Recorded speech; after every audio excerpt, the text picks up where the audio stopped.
Hello കൂട്ടുകാരെ, രമ്യാസ് വേൾഡിലോട്ട് എല്ലാവർക്കും സ്വാഗതം. എൻ്റെ ചാനൽ ആദ്യമായിട്ടാണ് കാണുന്നതെങ്കിൽ ഒന്ന് സബ്സ്ക്രൈബ് ചെയ്യണേ എല്ലാവരും. ഇന്ന് നമ്മൾ ഉണ്ടാക്കാൻ പോകുന്നത് അവിയലാണ് കേട്ടോ. അവിയൽ പല ഭാഗങ്ങളിലും പല പല രീതിയിലാണ് ഉണ്ടാക്കാറുള്ളത്.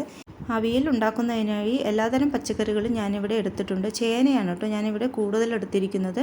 കുമ്പളങ്ങ കുറച്ചേ എടുത്തിട്ടുള്ളൂ. അത് വെന്ത് വരുമ്പോൾ വെള്ളത്തിൻ്റെ അംശം കൂടാൻ സാധ്യതയുണ്ട്. അതുകൊണ്ട് കുമ്പളങ്ങ കുറച്ചേ എടുത്തിട്ടുള്ളൂ. അതിനായി നമുക്ക് ഒരു അരപ്പ് ശരിയാക്കാം. അരപ്പിനായി അരമുറി തേങ്ങയാണ് ഞാൻ എടുത്തിരിക്കുന്നത്.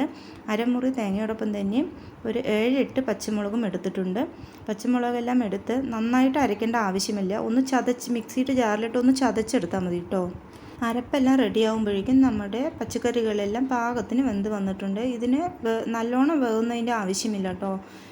കഷ്ണങ്ങളെല്ലാം ഉടഞ്ഞു പോകാതെ വേവിച്ചെടുക്കേണ്ടതാണ്. അപ്പോഴത്തേക്കും വെന്ത് വന്ന കഷ്ണങ്ങളിലോട്ട് നമുക്ക് ആവശ്യത്തിന് ഉപ്പ് ചേർത്ത് ഒന്ന് അടച്ച് വയ്ക്കാം. അതിനുശേഷം നമുക്ക് ഈ അരപ്പെല്ലാം അതിലോട്ട് ചേർത്തി ഒന്ന് ചൂടാകുമ്പോഴത്തേക്കും ഞാനിവിടെ ഒരു ബൗളിൽ പുളി കുറഞ്ഞ തൈര് എടുത്തിട്ടുണ്ട് കേട്ടോ. പുളി കുറഞ്ഞ തൈര് എടുക്കുന്നതാണ് നല്ലത്. ചൂടുകാലം ആകുമ്പോൾ നമ്മൾ കറിയെല്ലാം വെച്ച് പുറത്ത് വയ്ക്കുമ്പോൾ തൈര് ഒന്നും കൂടി പുളിക്കാൻ സാധ്യതയുണ്ട്. അപ്പോഴത്തേക്കും നമുക്ക് ആ തൈരെല്ലാം ഒരു മിക്സിയുടെ ജാറിലോട്ടിട്ട് തൈരിൻ്റെ കട്ടയെല്ലാം ഒന്ന് നമുക്ക് ഉടച്ചെടുക്കാം. ആ ഉടച്ചെടുത്ത തൈരും അതിലോട്ട് ചേർത്ത് ഒന്ന് ചൂടായതിന് ശേഷം നമുക്ക് ഗ്യാസ് ഓഫ് ചെയ്ത് വയ്ക്കാവുന്നതാണ്. അപ്പോഴത്തേക്കും നമുക്ക് സ്വല്പം പച്ച വെളിച്ചെണ്ണയും സ്വല്പം കറിവേപ്പിലും അതിലോട്ട് ചേർത്തി നമുക്ക് ഒന്ന് അടച്ച് വയ്ക്കാം കേട്ടോ.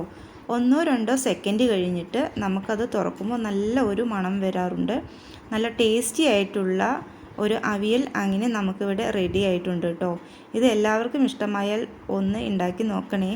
ഇത് നമുക്ക് ചോറിൻ്റെ കൂടെ എല്ലാം കഴിക്കാൻ സൂപ്പറാണ് കേട്ടോ. എല്ലാവരും ഒന്ന് ഉണ്ടാക്കി നോക്കണം കേട്ടോ.